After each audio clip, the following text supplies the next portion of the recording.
دو مسلمانوں پھر ماہ سیام آیا، مبارک ہو مسلمانوں پھر ماہ سیام آیا، خدا کی رحمتوں برکتوں کا ازدحام آیا۔ ہدایت کے صحیفے سب کے سب اسی ماہ میں اترے، ہدایت کے صحیفے سب کے سب اسی ماہ میں اترے، اسی ماہ مبارک میں کلاموں کا امام آیا۔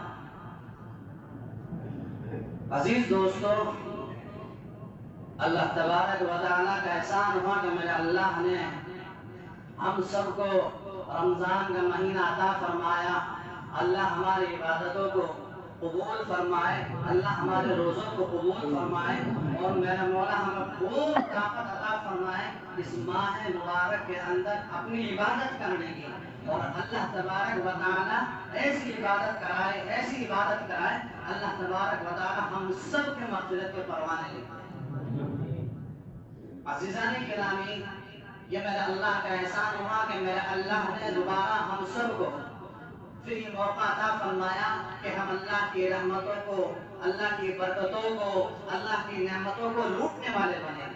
ہمارے دوست، احباب، رشتہ دار، نہ جانے کتنے ایسے لوگ تھے جو پچھلے سال ہمارے ساتھ میں انہوں نے رمضان گزارا، مگر اس رمضان کے آتے آتے اللہ کو پیارے ہو گئے۔ تو یارو، اللہ نے اگر ہماری عمر بڑھائی، ہماری عمر کے اندر برکت رکھی، اللہ کا بڑا احسان ہے کہ اللہ نے پھر ہمیں روزے رکھنے کی توفیق عطا فرمائی، یہ اللہ کے کرم سے ہوا۔ تو میں نے قرآن کریم کی ایک آیت آپ کے سامنے تلاوت کی کہ یا ایھا الذین آمنوا، اللہ تبارک و تعالی ہم سب کو اور قیامت تک کے آنے والے وہ لوگ جو لا الہ الا اللہ محمد الرسول اللہ صلی اللہ علیہ وسلم کا کلمہ پڑھنے والے ہیں، سب کو میرے رب نے مخاطب فرمایا۔ حضرت ابن عباس رضی اللہ تعالیٰ عنہ ارشاد فرماتے ہیں کہ جب اللہ قرآن میں بارہا مرتبہ یہ کہے یا ایھا الذین آمنوا، تو ہر انسان یہ سوچے کہ اللہ ہم سے مخاطب ہے۔ ایمان والے کون ہیں؟ آپ ہیں یا ہم ہیں؟ آپ ہیں، ہم ہیں، کون ہیں ایمان والے؟ ہم ہی تو ہے نا۔ تو اللہ تبارک و تعالی ہم سے مخاطب ہے، یا ایھا الذین آمنوا۔ اللہ کیا فرماتا ہے؟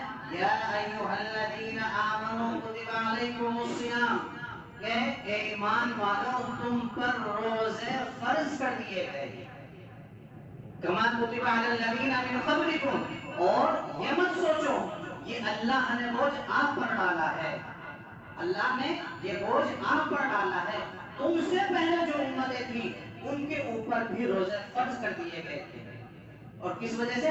لعلکم تتقون، تاکہ تم پرہیزگار بن جاؤ۔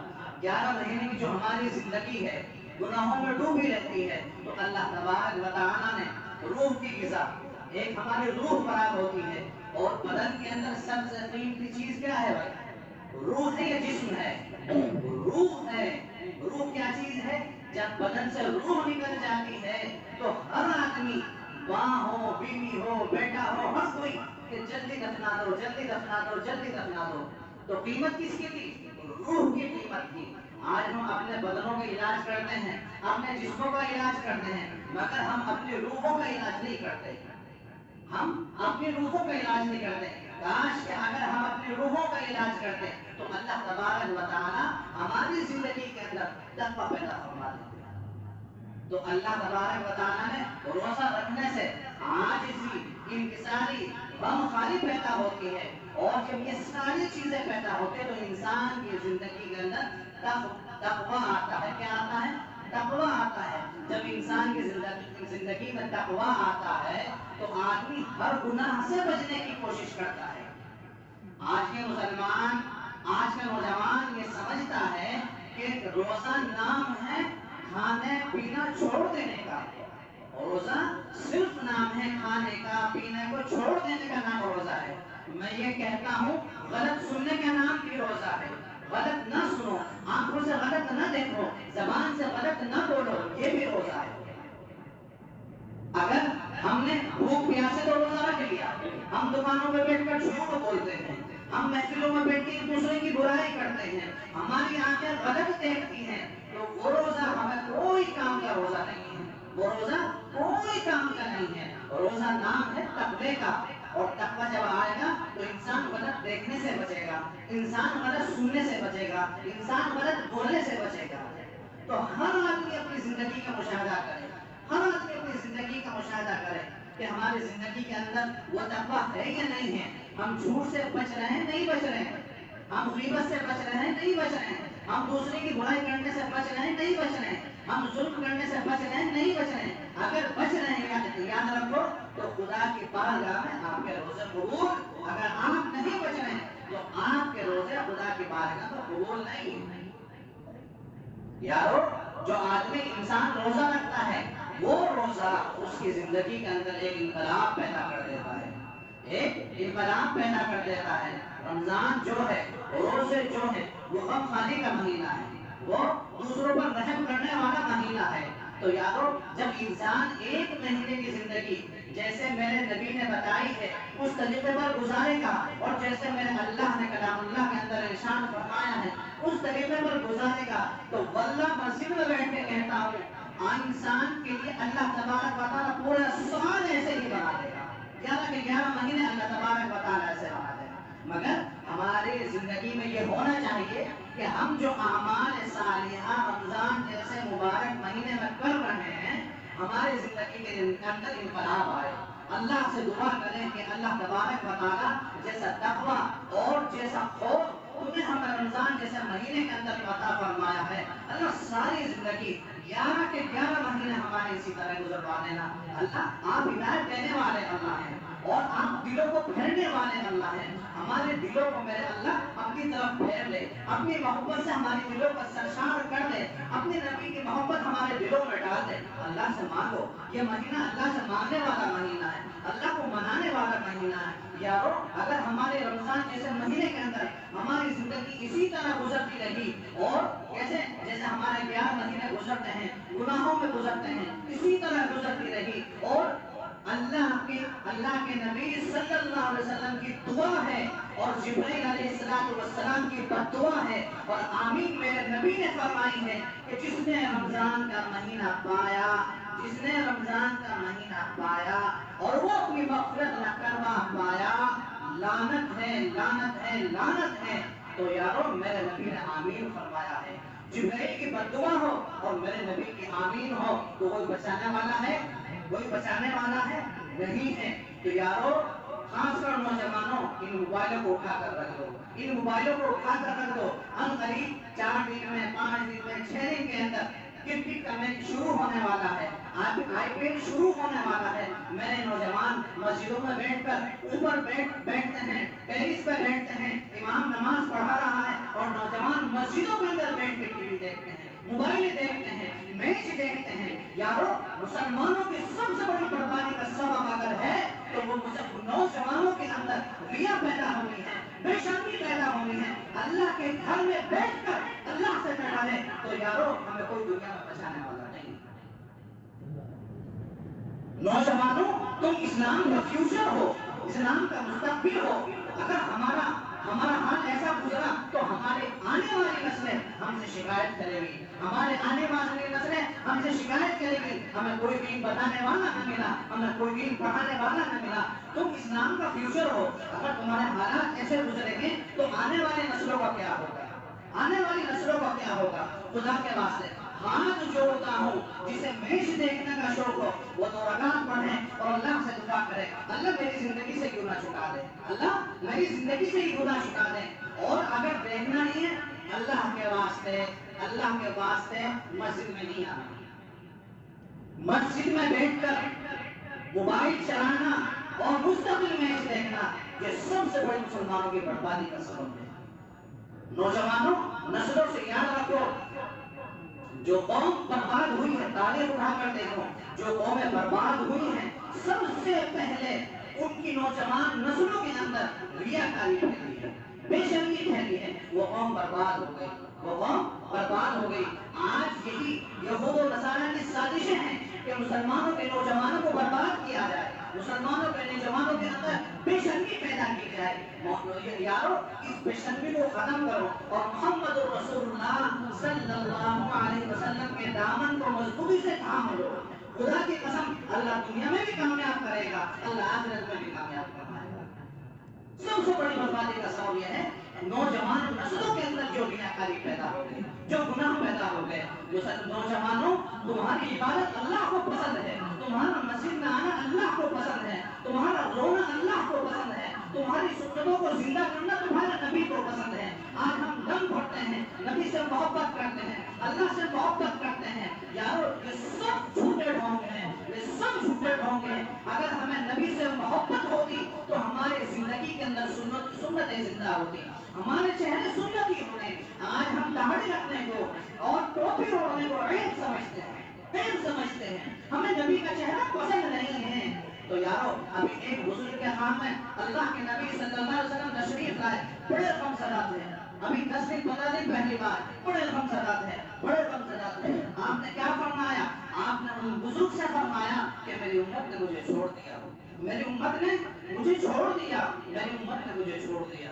اس کے بعد دوبارہ ہاتھ میں آئے 2-4 دن کے بعد، اس کے بعد یہ کہا کہ میری امت نے میرے دین کو چھوڑ دیا۔ سب سے بڑی بربادی کا سبب ہے تاجدار مدینہ سرکار دو عالم صلی اللہ علیہ وسلم اپنے بندوں کے خام میں آ کر یہ فرما رہے ہیں، یہ ہمارے لیے سگنل ہے، یہ ہمارے لیے سگنل ہے۔ یارو ہمارے ہاتھ میں خود ہے ہمیں حالات کا بدلنا، دنیا کے حالات کا بدلنا، اپنے شہروں کے حالات کا بدلنا ہمارے ہاتھ میں ہے۔ مسلمان مضبوطی کے ساتھ میں قرآن کریم کو تھام لے، سنت رسول اللہ کو تھام لے۔ اللہ کی قسم کھا کے کہتا ہوں، ساری دنیا کے نظام کو اللہ بہتر بنا دیں گے، ساری دنیا کے اندر اللہ باہر پیدا فرما دیں گے۔ جو رحمت اور برکتیں تھی اللہ تبارک و تعالیٰ کی پھر اسی طرح بارش فرما دیں گے۔ مگر یارو کب؟ جب سب سے پہلے ہمیں سدھرنا پڑے گا، ہمیں اپنی زندگی کے اندر اعمال صالح کو زندہ کرنا پڑے گا۔ نوجوانوں جو قرآن کریم پڑھنا نہیں جانتے، قرآن کریم کے اوپر محنت کرو، قرآن کریم کے اوپر محنت کرو، قرآن کریم کے اوپر محنت کرو۔ آج کیا ہے؟ آج کے زمانے میں گاؤں دیہات میں جاؤ، کہیں بھی جاؤ، آج بچے اپنے مدرسے میں ڈالنا پسند نہیں کرتے ہیں۔ جو اچھے لوگ ہیں، مالدار لوگ ہیں، اپنے بچوں کو مدرسوں میں ڈالنا پسند نہیں کرتے ہیں۔ کیوں نہیں کرتے ہیں؟ کہنے کہ کہیں مدرسے میں امام، مسجد میں امام بنے گا، مدرسے میں پڑھائے گا، مولوی بنے گا، کھائے گا کہاں سے؟ اور جب مولوی کھاتا ہے کہ مولوی تو بہت کھاتے ہیں۔ یارو مولوی کے اندر کوئی طاقت نہیں ہے، طاقت ہے کلام اللہ کے اندر۔ خدا کی قسم کھا کے کہتا ہوں، رب کائنات کی قسم کھا کر کہتا ہوں، اللہ تبارک و تعالیٰ زندہ معجزہ کلام اللہ کے دکھاتا ہے، زندہ معجزہ کلام اللہ کے دکھاتا ہے۔ اگر میں آج یہاں تمہارے سے مخاطب ہوں، کس وجہ سے ہوں؟ کلام اللہ کی وجہ سے ہوں۔ اگر میں کلام اللہ نہ سیکھتا، کلام اللہ کو نہ پڑھتا، کلام اللہ کا حافظ نہ ہوتا، کلام اللہ کا عالم نہ ہوتا، تو آج اس ممبر پر بیٹھا نہ ہوتا، تمہارے سامنے مخاطب نہ ہوتا۔ اگر ہے صرف کلام اللہ، آپ کے میرے بیچ میں کیا ہے؟ اللہ کا کلام ہے، اللہ کا کلام ہے۔ میرے رب نے مجھے ذمہ داری دی ہے آپ تک پہنچانے کے لیے، رب کی باتوں کو پہنچانے کے لیے، رسول اللہ کے باتوں کو پہنچانے کے لیے۔ تو یارو اپنی زندگی کو بدلو۔ رمضان کے معنی کیا ہے؟ رمضان کے لغوی معنی ہے جل جانے کے، جل جانے کے۔ کیا جل جانے کے؟ جب اللہ کا بندہ اور رسول اللہ صلی اللہ علیہ وسلم کا امتی روزہ رکھتا ہے، اللہ تبارک و تعالیٰ اس کی بھوک پیاس کی جو آگ ہوتی ہے اس کے اندر اس کے گناہوں کو جلاتے رہتے ہیں، اور جب 30 روزے پورے ہوتے ہیں اللہ تبارک و تعالیٰ اس کی مغفرت کا پروانہ دیتے ہیں۔ شہر رمضان الذی، 16 مہینوں کے نام عربوں نے رکھے ہیں، 16 مہینوں کے نام عربوں نے رکھے ہیں۔ اردو کے جتنے مہینے ہیں سب کے نام عربوں نے رکھے ہیں، مگر رمضان کا نام میرے رب نے رکھا ہے۔ شہر رمضان الذی انزل فیہ القرآن۔ تو یارو اللہ نے اس مہینے کو سب سے بڑا کلام کیا ہے؟ قرآن کریم ہے، اللہ کا کلام ہے، اللہ نے جو فرمایا ہے وہ ہے۔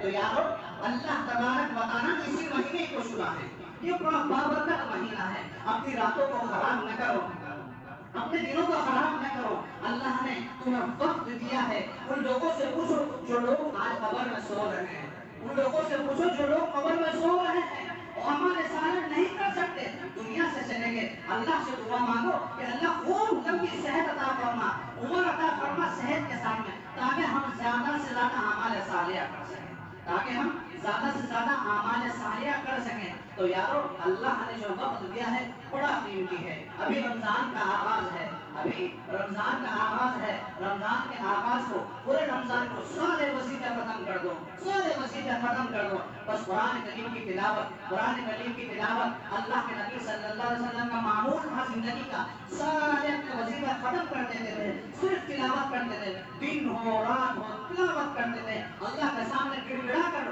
اللہ کے نبی صلی اللہ علیہ وسلم کو رونے کی کیا ضرورت تھی؟ آپ تو معصوم تھے، آپ کے لیے تو جنت واجب تھی، کیا تھی؟ آپ کے میرے لیے روئے یارو، آپ کے میرے لیے روئے، کیا ہم آدھا گھنٹہ 20 منٹ اللہ کے لیے نہیں نکال سکتے؟ اللہ کے لیے نہیں نکال سکتے؟ اللہ تبارک و تعالیٰ نے ان کی رمضان کی جو راتیں ہیں بڑی مبارک رکھی ہیں، بڑی بابرکت رکھی ہیں، اللہ کے سامنے رہو، اللہ کو منانا سیکھو، اللہ کو سنانا سیکھو، اللہ سے باتیں کرنا سیکھو، اللہ کی قسم کھا کے کہتا ہوں اللہ تبارک و تعالیٰ زندگی بدل دیں گے، اللہ زندگی بدل دیں گے۔ جیسی ہمیں فکر اپنے کاروبار کی ہوتی ہے کہ رمضان آ رہا ہے، رمضان میں کاروبار کو بڑھانا ہے، سیزن کا زمانہ ہے، اسی طرح اپنے دل کے اندر یہ بھی خیال کرو کہ رمضان جو ہے نیکیوں کا سیزن کا زمانہ ہے، اللہ کو منانے کا زمانہ ہے۔ یارو جو ہم تراویح پڑھتے ہیں، جو لوگ تراویح نہیں پڑھتے وہ سن لیں، اللہ تبارک اللہ کے نبی صلی اللہ علیہ وسلم کا ارشاد ہے ایک سجدے میں اللہ تبارک و تعالیٰ 1500 نیکی عطا فرماتے ہیں۔ کتنی؟ 1500 نیکی عطا فرماتے ہیں۔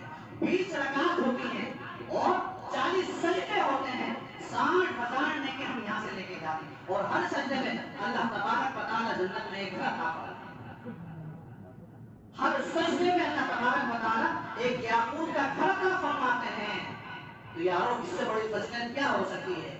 جو لوگ تراویح نہیں پڑھتے ہیں، ابھی آواز ہے، ہاتھ جوڑ کر کہتا ہوں اللہ کی رحمتوں کو لوٹ لو، اللہ کی برکتوں کو لوٹ لو، کہیں ایسا نہ ہو کہ آئندہ رمضان ہمیں ملے یا نہ ملے، نصیب ہو یا نہ ہو۔ یارو اللہ نے جو موقع دیا ہے اللہ کو مناؤ، اللہ کو مناؤ، اللہ کو مناؤ، اللہ سے توبہ کرو کہ اللہ جو ہماری زندگی آج اس سے پہلے گزری ہے ہم اس زندگی کو چھوڑ کر تیرے پاس آئے ہیں، اللہ ہمیں ہدایت والی زندگی دے دے، اللہ ہمیں ہدایت والی زندگی دے دے، اللہ سے برکتیں مانگو، اللہ سے برکتیں مانگو، مال اللہ نے جو لکھا ہے خدا کی قسم مل کے رہے گا، مگر اس مال کے اندر اللہ سے برکت مانگو، اللہ سے عافیت مانگو۔ ہم نے نہ جانے کتنے لوگ دیکھے ہیں اربوں پتی، مگر یارو اللہ کی نعمت کو استعمال نہیں کر سکتے، اللہ کی نعمتوں کو اٹھا نہیں سکتے، تو یارو ایسا مال کا کیا فائدہ؟ اللہ سے عافیت والا مال مانگو، اللہ سے برکت والا مال مانگو، اور جب تم دعا کرو اپنی اولاد اپنی نسلوں کے لیے دعا کرو کہ اللہ ہمارے نسلوں کے دین کو زندہ فرما دے، اور جس کی اولاد نافرمان ہو، نافرمان بھی نہ ہو، ہر نماز کے اندر ہم دعا پڑھتے ہیں دعائے معصورہ کے بعد اپنی زندگی کا معمول بناؤ آخر رکعت میں سلام پھیرنے سے پہلے کہ ربنا هب لنا من ازواجنا وذرياتنا قرة اعين واجعلنا للمتقين اماما۔ اللہ تبارک و تعالیٰ آپ کی نسلوں کو ایمان والا بنائے گا، آپ کی نسلوں کو نیک بنائے گا، اور آپ کی نسلوں کو کبھی زندگی میں تا قیامت اللہ تبارک و تعالیٰ کسی کا محتاج نہیں کرے گا۔ تو یہ عمل کرو، یہ عمل کرنے والے عمل ہیں، ان اعمال کو اپنی زندگی میں زندہ کرو۔ یارو پرانی جو زندگی ہے چھوڑ کر آ جاؤ، جس نے جو گناہ کیا ہے اللہ حاضر ہے، ایک دفعہ کہو کہ اللہ ہماری توبہ، اللہ ہماری توبہ۔ اللہ گناہگار کی توبہ پر 3 دفعہ لبیک کہتا ہے، ملے گا کوئی ایسا رحیم اللہ، ایسا کریم اللہ ملے گا جو گنہگار بندہ نیک آدمی کی توبہ پر 1 دفعہ کہتا ہے، کیوں؟ نیک آدمی کو اپنے اعمال صالحہ پر بھروسہ ہے کہ میں اپنے اعمال کے ذریعے سے چلا جاؤں گا، گنہگار کو کس کے اوپر بھروسہ ہے؟ گناہوں پر بھروسہ نہیں ہے، اللہ پر بھروسہ ہے۔ اللہ تبارک و تعالیٰ کو جب گنہگار پکارتا ہے 3 دفعہ اللہ کہتا ہے لبیک لبیک لبیک۔ تو یارو ایسے اللہ کو ہم بھولے بیٹھے ہیں، وہ اللہ جس کے قبضے قدرت میں سارا جہان ہے، سورج ستارے ہر چیز اللہ کے ہاتھ میں ہے، ہر چیز اللہ کے ہاتھ میں ہے۔ کاروبار کا بڑھانا، کاروبار کا گھٹانا، برکتوں کا پیدا کرنا، برکتوں کو اٹھا لینا، نعمتوں کو دینا، نعمتوں کو اٹھا لینا، صرف میرے رب کے ہاتھ میں ہے۔ آج ہم نے صرف اس کو منانا ہے، ایک اللہ کو منانا ہے۔ اپنے حالات کو بنانے کے لیے ہم دنیا کے دوروں پر جا کے جاتے ہیں، دوسروں کے دوروں پر جاتے ہیں اپنے حالات کو سدھارنے کے لیے۔ یارو ہم نے صرف ایک اللہ کو منانا ہے، خدا کی قسم اللہ سارے حالات بدل دے گا، اللہ سارے حالات بدل دے گا۔ وقت ختم ہو گیا، اللہ تبارک و تعالیٰ سے دعا گو ہوں کہ اللہ تبارک و تعالیٰ ہماری زندگی کے اندر یہ جو رمضان عطا فرمایا ہے اللہ ہمیں خوب توفیق عطا فرما دے، اعمال